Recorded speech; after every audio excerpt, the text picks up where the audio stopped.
Colleen. Mary. Colleen Murphy, thank you very much for coming back to the University of Regina and for that reading last night, which was really, really an excellent reading. My pleasure. I love to be here, and fire away. Okay. Well, 2006 was a really important year for us, and it was a kind of an important year for you too.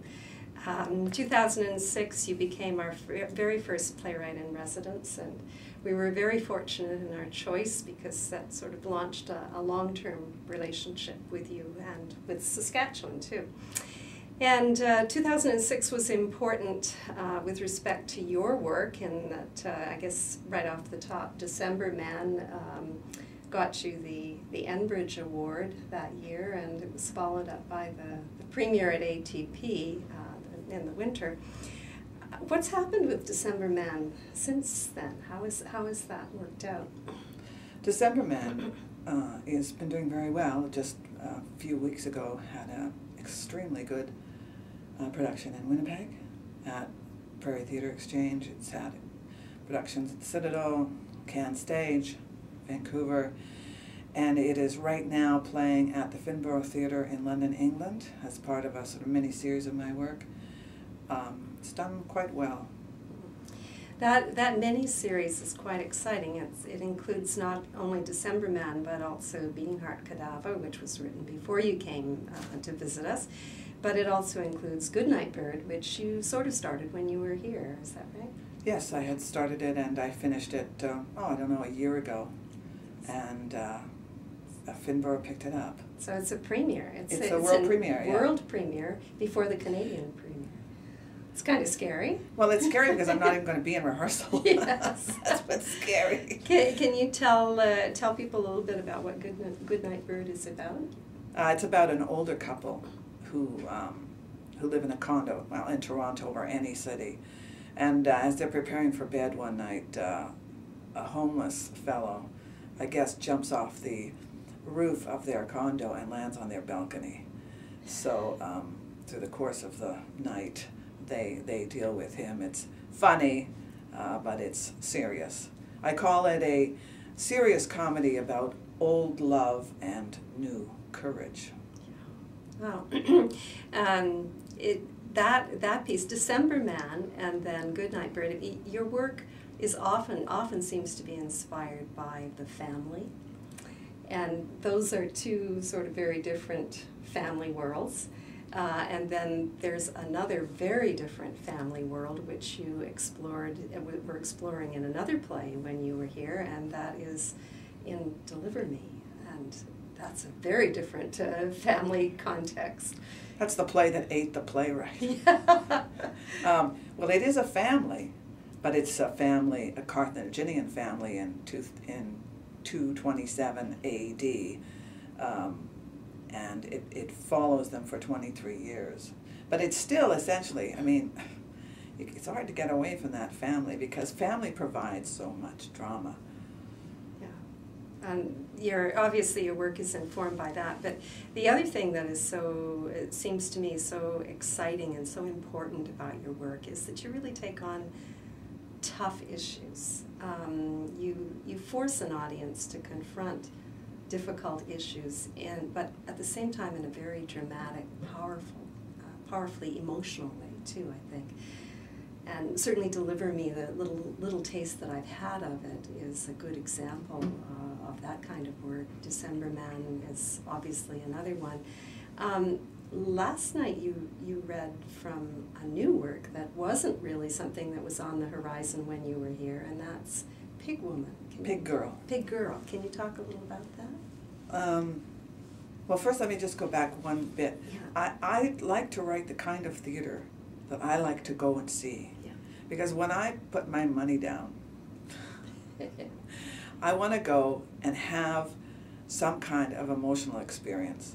I want to be riveted, disturbed, like punched out or mentally engaged, but always I want my heart engaged. And so I think I write the kind of theater I would like to see. Now, going back to Pig Girl, it's a brand new idea. Last night was the first time I read anything from it.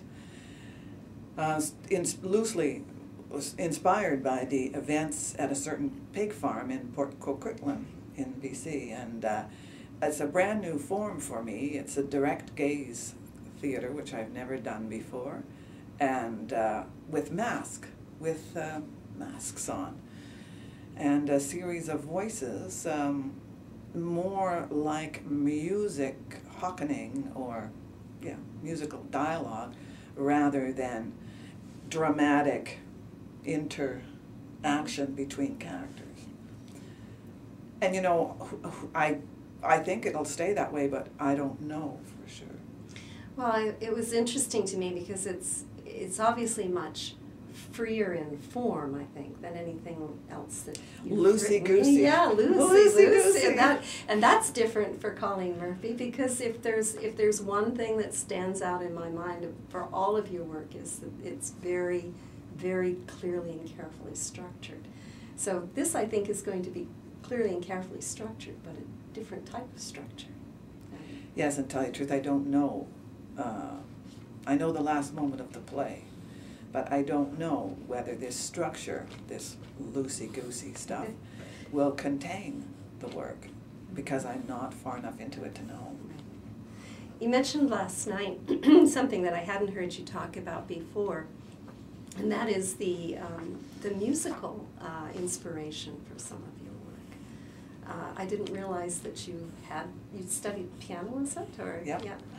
So that was that part of what inspired this new, because you're obviously working in opera, and is that sort of pushing you to explore the musical dimension of potential musical dimension of writing? No, I think the musical. I think the question last night was, how do you get the different voices? Right. And I start talking about rhythm, and rhythm, I think, was the only, aside from being able to read music, was the thing I took away from my piano training more than anything. It's that internal rhythm of how people speak, because it's captured in rhythm, often emotion, right? I can't explain it in really musical terms because I really don't know. But as a writer, that's the constant beat I hear in my head, and always has been. Yeah, that's certainly an interesting observation, I think, for people who are trying to think about how they approach dialogue. Generally, is to think about the rhythm of the dialogue. And you mentioned different speakers having different types of rhythms, so that's I thought that was a really useful approach. Well, I mentioned your foray into opera, and of course another piece that you had started on here when you came was Oksana, was the enslavement and liberation of Oksana G. And that seems to me to be a hugely important work. It was wonderful to hear some of the music last night. Can you just talk a little bit about that work and where it came from, what you're doing with it, and where it's at? It's an opera with composer Aaron Gervais, who's Edmonton-based, but now lives in San Francisco. Young, brilliant composer that I met at Tapestry New Opera in 2005 during a librettist laboratory. And we decided we wanted to work together again, but we didn't want to do a short opera. We wanted to do a big opera, and we wanted to do a big opera that had some meaning in the contemporary world. Therefore, we ended up looking at sex trafficking in the Ukraine. And from there came this huge opera about a young girl who was lured into it by a Russian pimp, and who also was taken to a refugee house in Italy, and sort of saved, I guess you could say, and had some kind of relationship with a Canadian priest who helped her feel human again. Unfortunately, the pimp comes back, and it ends quite tragically. But it's done in Ukrainian, Russian, and English, and I think it's extremely pertinent. Yes, as drama. It's a very exciting piece. Well, thank you very much, Colleen, for You're this welcome. interview. We really appreciate your coming and doing this interview. Thank you.